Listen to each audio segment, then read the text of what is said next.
Hello बच्चों, स्वागत है आपका हमारे यूट्यूब चैनल विजय पद पे। आज हम लोग बोर्ड एग्जाम के लिए शॉर्ट टाइप क्वेश्चन लेकर आए हैं जो 2 नंबर में पूछे जाते हैं। और ये इस सेट में जो भी क्वेश्चन है वो अपने आप में ही बहुत ज्यादा इंपॉर्टेंट है। प्रीवियस ईयर में बहुत बार रिपीट कर चुका है और आने की चांसेस 99.9% है। चलिए एंजॉय किया जाए, एक एक क्वेश्चन को देखा जाए। तो सबसे पहले हम लोग पढ़ने जा रहे हैं एमिनो अम्ल किसे कहा जाता है। सिंपल है, बहुत बार पूछा है। तो एमिनो अम्ल एक कार्बनिक पदार्थ होता है, कार्बनिक यौगिक होता है जिसमें COOH समूह और NH2 समूह क्या होता है, उपस्थित होता है, तो उसे एमिनो अम्ल कहा जाता है। ऑब्जेक्टिव में पूछ सकता है कि एमिनो अम्ल की संख्या कितनी होती है, तो एमिनो अम्ल की संख्या जो होती है वो 20 होती है, बराबर। अब 20 में भी कुछ आवश्यक एमिनो अम्ल होते हैं और कुछ अनावश्यक। आवश्यक एमिनो अम्ल का मतलब होता है जो शरीर आपका नहीं बनाए, उसको बनाने के लिए, उसको लेने के लिए हमको भोजन के माध्यम से, फल फूल के माध्यम से, फ्रूट्स के माध्यम से उसे क्या करना पड़ता है, ग्रहण करना पड़ता है। और अनावश्यक एमिनो अम्ल जो है वो शरीर खुद बनाता है, उसके लिए आपको अलग से खाने पीने की आवश्यकता नहीं है।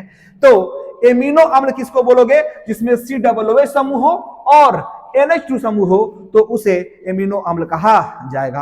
अब जरा ध्यान देना इधर, एमिनो अम्ल, तो एमिनो अम्ल किसको बोलोगे, जिसमें NH2 समूह हो और COOH समूह हो, तो उसे एमिनो अम्ल कहा जाता है।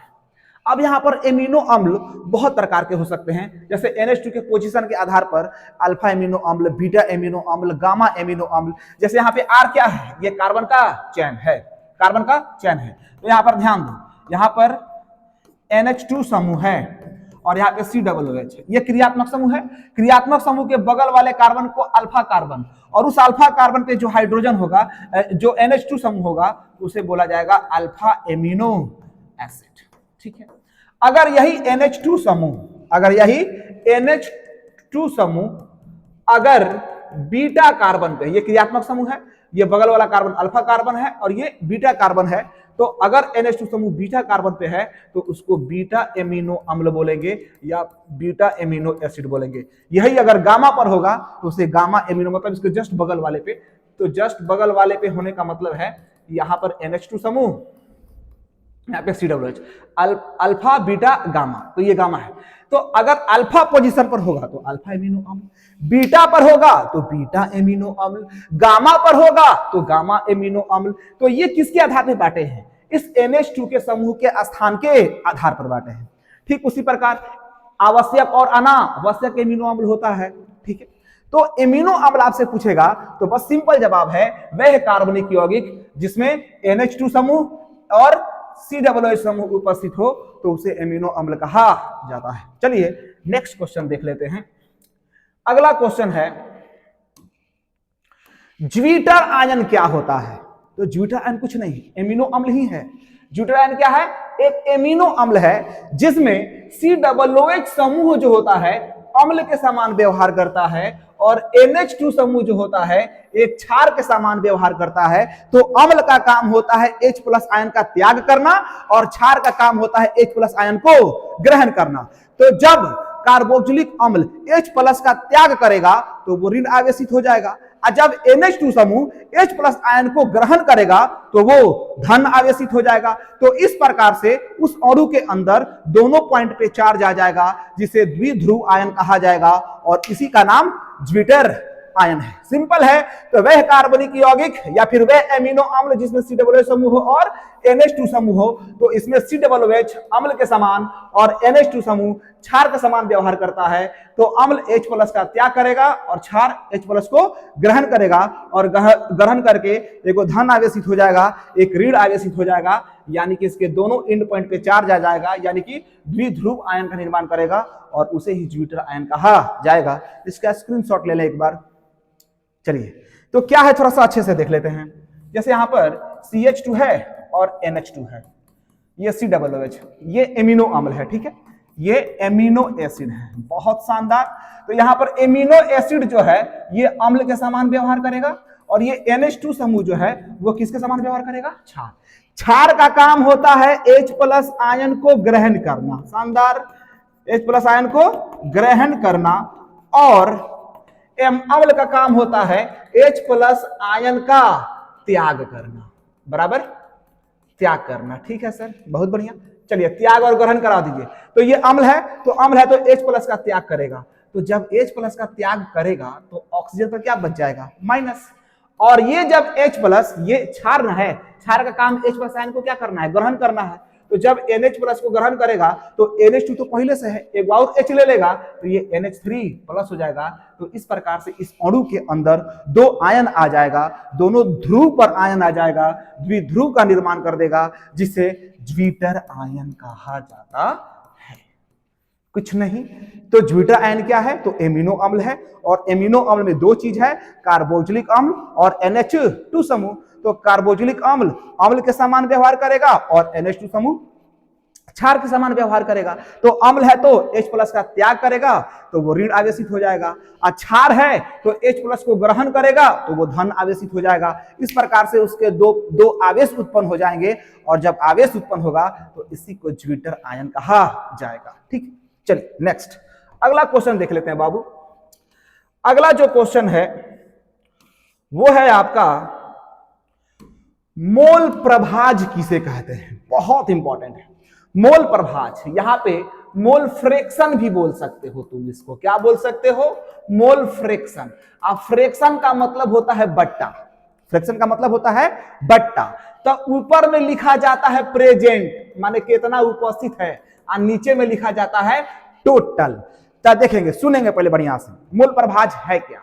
तो किसी विलयन में उपस्थित विलय या विलायक का मोल तथा विलयन के कुल मोल के अनुपात को मोल अंश या मोल प्रभाज कहा जाता है। इसका मतलब यह है कि सर हमारे पास, ध्यान दीजिएगा, विलयन है, विलयन द्वियांगी विलयन, द्वियांगी विलयन में विलय और विलायक होता है। तो विलय और क्या है बाबू, विलायक है। ठीक, दोनों को मिलाकर बन रहा है कौन सी, विलयन। ये कम मात्रा में होता है, ये ज्यादा मात्रा में होता है। तो मान के चलिए कि विलय का मोल क्या है, Na, अब विलायक का मोल क्या है, Nb।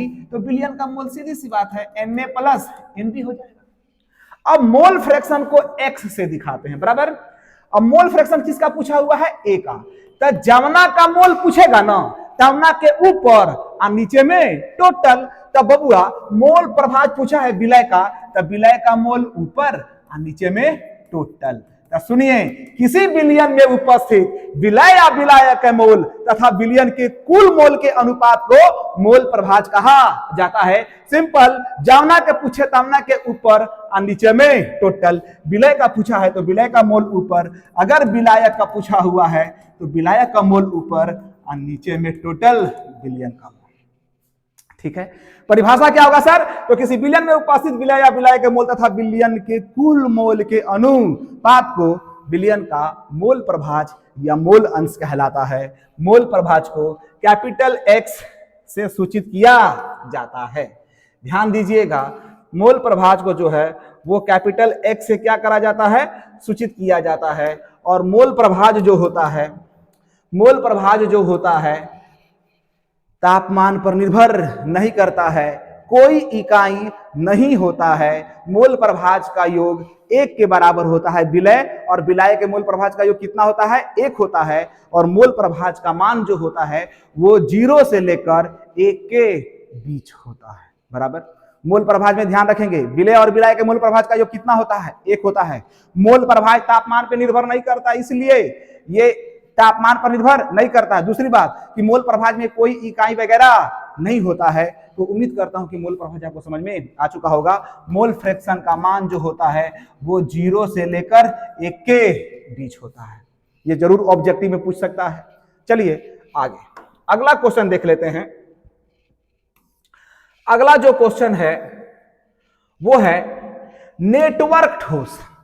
तो सबसे पहला बात, नेटवर्क ठोस का मतलब कुछ, जैसे आपने देखा होगा मार्केट में नेटवर्क मार्केटिंग आ गया है। नेटवर्क मार्केटिंग का कहने का मतलब है कि वो आपको बुलाएगा और बोलेगा कि बबुआ आइए आप हमारे बिजनेस से जुड़ जाइए, और आप 3 आदमी को जोड़िए, और उनसे बोले कि फिर 3 आदमी को जोड़े, और फिर उनसे बोले कि 3 आदमी को जुड़े। तो इस तरह से जुड़ जुड़कर एक नेटवर्क बन जाता है, जिसे नेटवर्क मार्केटिंग कहा जाता है। ठीक वही गनिया केमिस्ट्री में भी है। मतलब नेटवर्क ठोस तब बनेगा, यानी चैन तब बनाएगा जब परमाणु एक दूसरे से, किसी क्रिस्टलीय ठोस मतलब वह ठोस जिसमें परमाणु आपस में सहसंयोजक बंध द्वारा जुड़कर एक नेटवर्क, या नेटवर्क मतलब जाल, जाल का क्या करता है, निर्माण करता है, तो उसे नेटवर्क ठोस कहा जाता है। अब जब परमाणु के बीच सहसंयोजक बंध होता है, तो सहसंयोजक बंध अपने आप में ही एक मजबूत बंध है, तो जब मजबूत बंध होगा तो बाबू यह कैसा होगा, कठोर होता है, यह बहुत कठोर होता है। क्यों? क्योंकि ये आपस में देखिए यहाँ पर नेटवर्क का मतलब क्या है, नेटवर्क से यहां से कार्बन है, कार्बन टेट्रावैलेंट होता है, एक कार्बन दूसरे कार्बन से, दूसरे तीसरे कार्बन से, तीसरे चौथे कार्बन से, ऐसे जुड़ जुड़ के ये क्या करा है, नेटवर्क का निर्माण किया है। और जब नेटवर्क का निर्माण करेगा तो इसे नेटवर्क ठोस कहा जाएगा। तो शानदार है, बेहतरीन एग्जाम्पल है, बेहतरीन परिभाषा है, वह क्रिस्टलीय ठोस जिसमें परमाणु आपस में सहसंयोजक बंध द्वारा जुड़कर एक नेटवर्क का निर्माण करता है, तो उसे नेटवर्क ठोस कहा जाता है। और नेटवर्क ठोस में जो फोर्स ऑफ अट्रैक्शन होता है, जो आकर्षण बल होता है, जो बंध होता है, वो होता है सहसंयोजक बंध। और ये बंध जो होता है इंटरलॉक स्ट्रक्चर होता है, ठीक है, 2D में भी होता है और 3D में भी होता है। इस वजह से इनमें फोर्स ऑफ अट्रैक्शन ज्यादा हो जाता है और ये कठोर होते हैं। तो यह कठोर होता है, इनका गलनांक उच्च होता है। उच्च होगा, क्यों नहीं होगा, क्योंकि इसका स्ट्रक्चर कौची में है, 3D में है, इंटरलॉक स्ट्रक्चर है। एक बॉन्ड, एक परमाणु दूसरे परमाणु को मजबूती से पकड़ के क्या किया है, पकड़ के रखा हुआ है। तो जब फोर्स ऑफ अट्रैक्शन यानी आकर्षण बल जब मजबूत होगा, तो जाहिर सी बात है कि उसको गलाने के लिए ज्यादा ताप लगेगा, यानी कि इसका गलनांक क्या होगा, उच्च होगा। यह विद्युत का कुचालक होता है, सामान्यतः कुचालक होता है, इसमें कुछ एक्सेप्शन है, जैसे ग्रेफाइट। अब ग्रेफाइट जो होता है विद्युत का चालक होता है, काहे, क्योंकि ग्रेफाइट का स्ट्रक्चर 2D में होता है, ठीक है। और 2D का स्ट्रक्चर का मतलब हुआ कि इसमें एक वैलेंसी फ्री हो जाता है, जिस वजह से इसमें इलेक्ट्रॉन का मूवमेंट शुरू हो जाता है, जिससे विद्युत का ये चालन करने लगता है।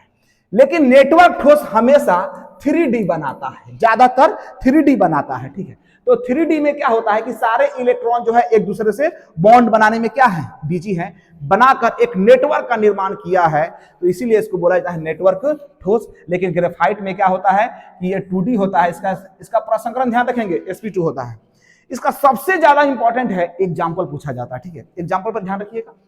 नेटवर्क ठोस, या आप इसको सहसंयोजक ठोस भी बोल सकते हो, इसी को बोला जाता है सहसंयोजक ठोस, बराबर, सहसंयोजक ठोस।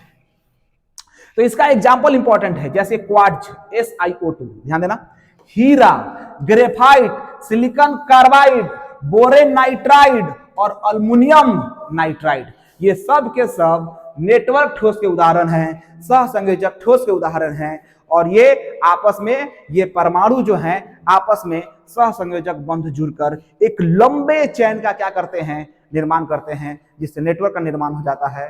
इसीलिए इसे नेटवर्क ठोस कहा जाता है। आप कार्बन को देख सकते हो, एक कार्बन दूसरे कार्बन से दूसरा, तीसरा से तीसरा, चौथा से जुड़कर एक लंबे चैन का क्या करा, निर्माण करा, ठीक है। चलिए अगला क्वेश्चन देखते हैं।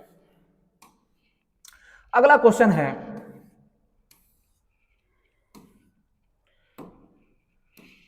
समप्रासरी विलयन, नामे में एक और परिभाषा है।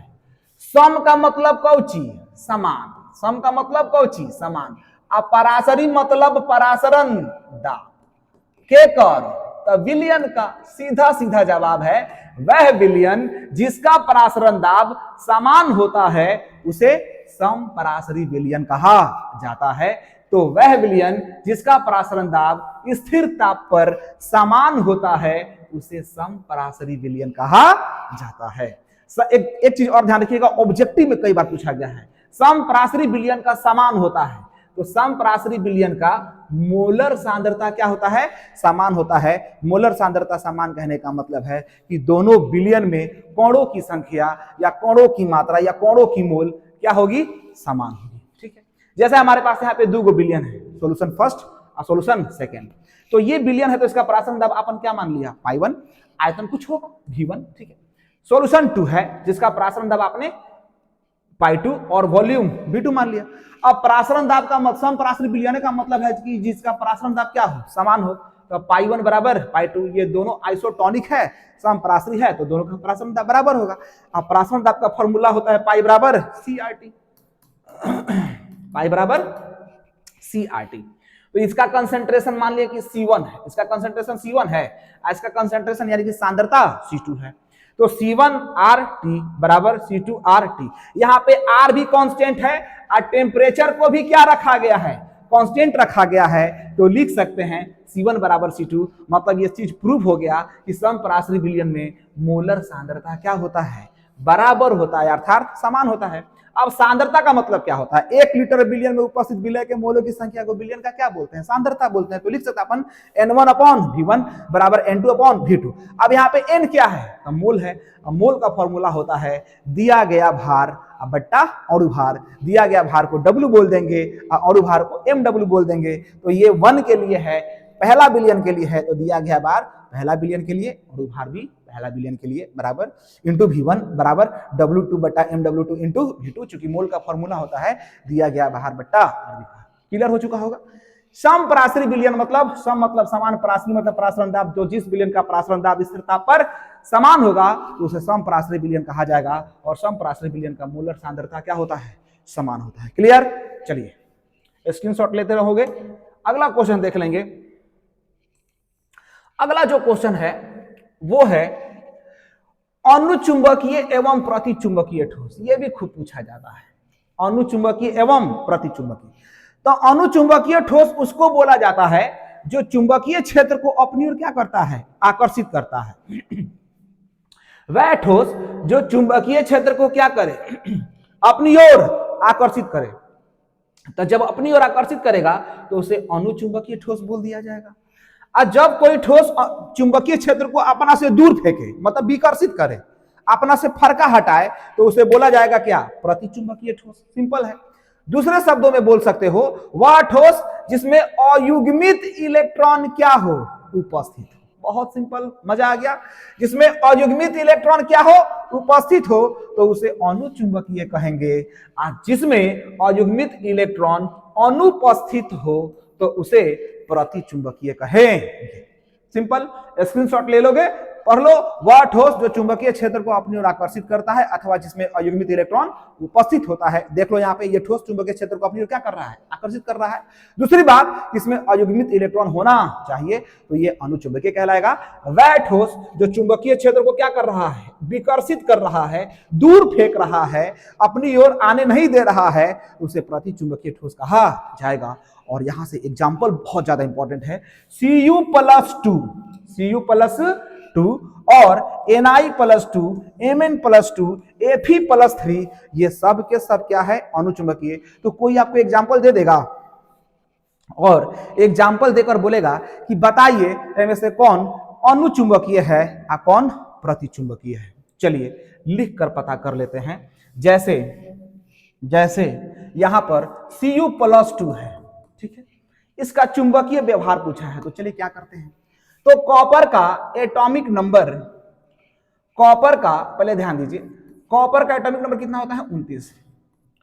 और ये एक्सेप्शन दिखाता है, ध्यान रहे।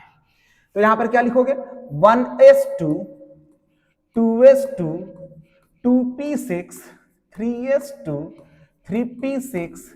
अब यहां से रुक जाना, 3D की कहानी क्या हो जाएगी, शुरू हो जाएगी। तो यहां पर 10 2 12 12, रुक जाइए, P 12 6 18, 3s 3p और यहां पर 3D और यहां पे 4s, ठीक है। तो यहां पे एक्सेप्शन दिखाता है, ध्यान रहे, एक्सेप्शन। तो कॉपर का 29 होता है, तो 6 2 8, 8 6 14, 14 2 16, 16 2 18। तो 18 यहां पर ध्यान रहे, 1 19, 19 9 19 और 10 कितना हो जाएगा, 29। एक्सेप्शन दिखाता है। यहां पे कायदे से कितना होना चाहिए, 2, तो यहाँ पे 2 ना होकर कितना हो गया, 1। काहे, तो काहे कि इसको फुल फिल होने के लिए एक इलेक्ट्रॉन कम है, तो ये एस से क्या करेगा, एक इलेक्ट्रॉन ले लेगा, इसीलिए बेचारा कॉपर जो है अपवाद दिखाता है। हम इसको अगर चाहें तो ये आर्गन है ना, ऐसे भी लिख सकते हो, आर्गन, ठीक है, 3D और ये 4s। तो 18 18 1 19 19 10 29, ऐसे भी इसका इलेक्ट्रॉनिक विन्यास क्या कर सकते हो, लिख सकते हो। अब आपसे पूछा क्या है कि Cu+2 का बताइए, Cu+2 का बताइए। तो Cu+2 का मतलब क्या है? Cu+2 का मतलब है कि कॉपर जो है अपने बातम कक्ष से 2 इलेक्ट्रॉन का क्या करा, त्याग करा। चलिए करवा देते हैं, 1 2 3 4 5 S। तो कॉपर बातम कक्ष से 2 इलेक्ट्रॉन, तो एक होता S में से जाएगा तो ये खाली हो जाएगा, और D में से एक और जाएगा तो ये कितना हो जाएगा, 9 हो जाएगा, 3D 9 हो जाएगा, और ये 4S 0 हो जाएगा। तबे ना +2 है। +2 का मतलब क्या चीज, ये 2 इलेक्ट्रॉन का त्याग करेगा। कहां से? तो बाह्यतम कक्ष से। तो एगो S में से कर देगा, एगो D में से कर देगा, अब बचेगा कौन चीज, 9 गो। तो पहले कौ गो भर देंगे, 1 2 3 4 5, अब बाकी को पलट के 6 7 8 9। अब जरा देखिएगा, अब इसमें क्या है, अयुग्मित इलेक्ट्रॉन है सर। तो जब अयुग्मित इलेक्ट्रॉन है सर, तो हम कह देंगे कि ये कौन सा ठोस है, अनुचुंबकीय ठोस है। समझ में आ रहा है? कौन सा ठोस है, अनुचुंबकीय। तो कौन सा चुंबकीय है और कौन सा अनुचुंबकीय है, तो इसके लिए आपको इलेक्ट्रॉनिक विन्यास लिखना होगा, और इलेक्ट्रॉनिक विन्यास लिखकर देखना होगा कि उसके बाह्यतम कक्ष में अयुग्मित इलेक्ट्रॉन है कि नहीं है। अगर है तो अनुचुंबकीय, नहीं है तो प्रतिचुंबकीय। जैसे एक और एग्जांपल देख लो, जैसे यहाँ पे जिंक है, ठीक है, तो जिंक का 30 होता है। चलो अब की बार इनर्ट गैस वाइज लिखते हैं, ठीक है। तो आर्गन तो 18 हो जाएगा, और ये 3D और ये 4S, ठीक है। तो 18 या 2 20, और 20 या 10 30। तो आपको जिंक का नहीं पूछेगा, आप पूछेगा Zn+2 बताइए। क्या बताइए? Zn+2। तो Zn+2 का मतलब क्या है कि जिंक जो है अब अपने बाह्यतम कक्ष से 2 इलेक्ट्रॉन का क्या करा, त्याग किया। तो जब बाह्यतम कक्ष से 2 इलेक्ट्रॉन का त्याग किया तो ये पूरी तरह से खाली हो जाएगा ना, तो ये 3D10 और 4S 0 हो जाएगा। अब इसका इलेक्ट्रॉनिक विन्यास लिख दो, सिंपल, ठीक है। तो ये 4S है 0, अब ये 3D10 है, 10 है ना, तो पहले एक को भरा जाता है अफबाउ प्रिंसिपल के अनुसार। 1 2 3 4 5 6 7 8 9 और ये 10। इसमें अयुग्मित इलेक्ट्रॉन है नहीं है सर। तो जब अयुग्मित इलेक्ट्रॉन नहीं है, यानी कि अयुग्मित इलेक्ट्रॉन जो है सर, इसमें अयुग्मित इलेक्ट्रॉन अनुपस्थित है। और जब अयुग्मित इलेक्ट्रॉन अनुपस्थित है, इसका मतलब कि ये कौन सा ठोस हो जाएगा, प्रतिचुंबकीय।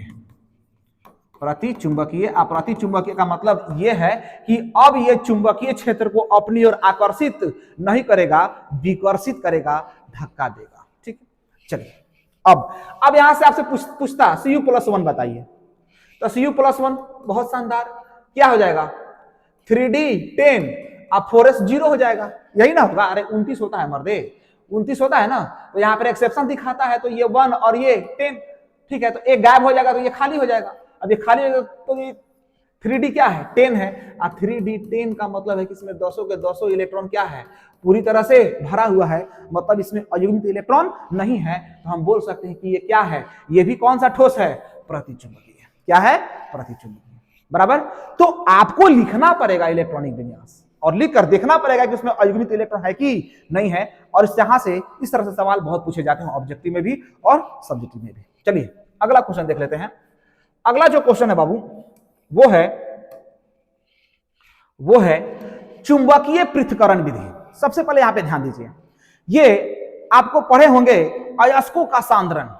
तो अयस्कों का सांद्रण क्या होता है, तो किसी अयस्क में उपस्थित अशुद्धि को, उपस्थित गैंग को, मतलब कि अशुद्धि को अलग करने की प्रक्रिया को सांद्रण कहा जाता है।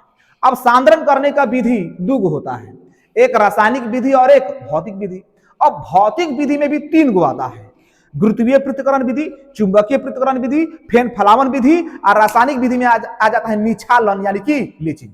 मतलब हमको मोटा मोटी काम ये करना है कि सांद्रित अयस्क में से अयस्क को अलग करना है और अशुद्धि को अलग करना है। तो सबसे पहले होता क्या है कि भू प्रॉपर्टी में से अयस्क जब निकलता है तो बड़े बड़े आकार में होता है, तो पहले उसको काट के छोटे छोटे पीस में बदल के उसको महीन चूर्ण बना लेते हैं, तब तो उस पे अयस्कों का क्या किया जाता है, सांद्रण किया जाता है। मतलब अब उसमें से अयस्क को अलग और अशुद्धि को अलग किया जाता है। तो अब जो हम विधि पढ़ने जा रहे हैं वो है चुंबकीय पृथक्करण विधि। अब ध्यान देंगे, इस विधि का उपयोग तब करा जाता है जब अयस्क और अशुद्धि में, जब अयस्क और अशुद्धि में चुंबकीय गुण रखता हो। या तो अयस्क चुंबकीय गुण रखेगा या तो अशुद्धि चुंबकीय गुण रखेगा, मतलब दोनों में से कोई एक जो होगा वो चुंबकीय गुण रखेगा, तब इस विधि का क्या होगा, उपयोग होगा। ठीक है, चलिए क्लियर हो गया किस विधि का कब उपयोग होगा।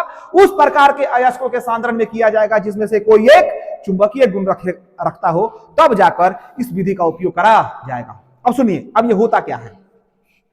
अब क्या करेंगे, दो गो रोलर लेंगे, क्या लेंगे, रोलर, जिसमें से एक चुंबक होगा, चुंबक रोलर होगा, और दूसरा अचुंबक रोलर होगा, मतलब एक चुंबकीय गुण रखेगा, दूसरा अचुंबकीय। ठीक है, इसमें से हुपर बना देंगे। हुपर देखे होंगे आटा चौकी में, जब में गेहूं डलाता है, मकई डलाता है, अनाज डलाता है पीसने के लिए, तो उसको बोला जाता है होप या कप।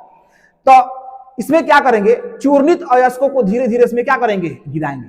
अब जब गिराएंगे तो यहां पर लेदर बेल्ट है, यहां पर देखेंगे आटा चौकी में बेल्ट लगा होता है। ठीक है, तो इसमें जो बेल्ट लगा होता है इसमें लेदर बेल्ट होता है। ठीक है, अब जैसे इसमें चूर्णित अयस्क को गिराएंगे ना, तो इसमें अयस्क भी है और ही अशुद्धि भी है। तो इसमें अयस्क को हम मान लिए हैं, कोई जरूरी नहीं इसमें से कोई भी चुंबकीय गुण रख सकता है। अयस्क जो है वो चुंबकीय गुण रख रहा है, और अशुद्धि जो है वो कौन सा गुण रख रहा है, अचुंबकीय। मतलब एगो चुंबक में सटेगा, दूसरा चुंबक में नहीं सटेगा। ठीक है सर, तो हमने दो गो रोलर लिया, जिसमें से एक अचुंबकीय रोलर है, मतलब एगो जिसमें चुंबक नहीं है, एगो है चुंबकीय रोलर जिसमें चुंबक है, आहई जिसमें अनाज डालते हैं होप या कप। इसमें चूर्णित अयस्क को धीरे धीरे क्या करेंगे, गिराएंगे। तो है अयस्क में, इसमें अयस्क भी है और ही अशुद्धि भी है। तो जैसे जैसे ये बेल्ट पर गिरेगा तो बेल्ट पर पट्टा तो जोर से नाचेगा ना। अब जैसे पट्टा पर इसमें चूर्णित अयस्क यहां पर आएगा इस रोलर के पास, ध्यान दीजिएगा ये रोलर कैसा है, चुंबकीय है। तो जो चुंबकीय गुण रखेगा वो इस रोलर से, इस पट्टे से जाकर क्या हो जाएगा, चिपक जाएगा। सुनिएगा, ध्यान दीजिएगा, जब ये लेदर बेल्ट इस पट्टे के, इस चुंबक के कांटेक्ट में आएगा तो वो बेल्ट भी चुंबक के जैसा क्या करेगा, व्यवहार करेगा। ध्यान दीजिएगा, बहुत शानदार है, बहुत मजेदार है। ये लेदर बेल्ट जैसे इस चुंबक रोलर के कांटेक्ट में आएगा, वो बेल्ट वो क्या हो जाएगा, चुंबक हो जाएगा, यानी चुंबकीय गुण दर्शाएगा। तब होगा कौची, तो इसमें जो अयस्क होगा वो बेल्टवा में क्या हो जाएगा, चिपक जाएगा। अयस्क बेल्ट में क्या हो जाएगा, पट्टवा में चिपक जाएगा। लेकिन जो अशुद्धि है वो तो अचुंबकीय है। तो जैसे हेजवा आएगा नु, तो इसमें सेंट्रीफ्यूगल फोर्स के कारण, फिजिक्स में पढ़े होंगे, सेंट्रीफ्यूगल फोर्स के कारण यह छिटा जाएगा। और जब छिटा जाएगा तो हमने छाट के अशुद्धि को क्या कर देंगे, अलग कर देंगे। और जैसे ये बेल्ट इस रोलर को छोड़ेगा ना, तो उस बेल्ट से चुंबकीय गुण क्या हो जाएगा, खत्म हो जाएगा। और बेल्टवा में जो चुंबक यानी कि जो अयस्क सटा होगा वो नीचे धर धर क्या हो जाएगा, झड़ जाएगा। और झड़ जाएगा तो उसको इकट्ठा कर देंगे, तो अयस्क अलग और अशुद्धि अलग। तो इस प्रकार से हमको अयस्कों का सांद्रण कर लिया गया है। इस विधि का उपयोग तब किया जाएगा जब अयस्क और अशुद्धि में से कोई एक चुंबकीय गुण रखता हो। ठीक है, करना क्या है, दो रोलर लेना है, जिसमें से एगो चुंबक होगा, एगो में से चुंबक नहीं होगा। उसमें लेदर बेल्ट रखेंगे, एगो हुपर में से उसमें चूर्णित अयस्क को क्या करेंगे, डालेंगे। तो चूर्णित अयस्क में से डालेंगे तो अयस्क कौची है, चुंबकीय है, और अशुद्धियां कैसा है, अचुंबकीय है। तो जैसे बेल्ट के कांटेक्ट में ये चुंबक आएगा तो ये बेल्ट को चुंबकीय गुण जैसा दर्शाने लगेगा।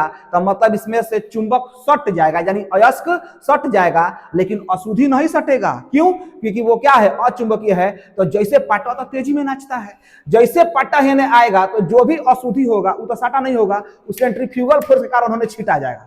जहां छिटा जाएगा उसको इकट्ठा कर लेंगे, यानी अशुद्धि को अलग, यानी अयस्क को क्या कर लेंगे, अलग कर लेंगे। तो इस प्रकार से हमारा अयस्क का सांद्रण हो चुका है, यानी अयस्क अलग हो चुका है और अशुद्धि अलग हो चुका है। चलिए एक बार इसे लैंग्वेज के हिसाब से देख लें।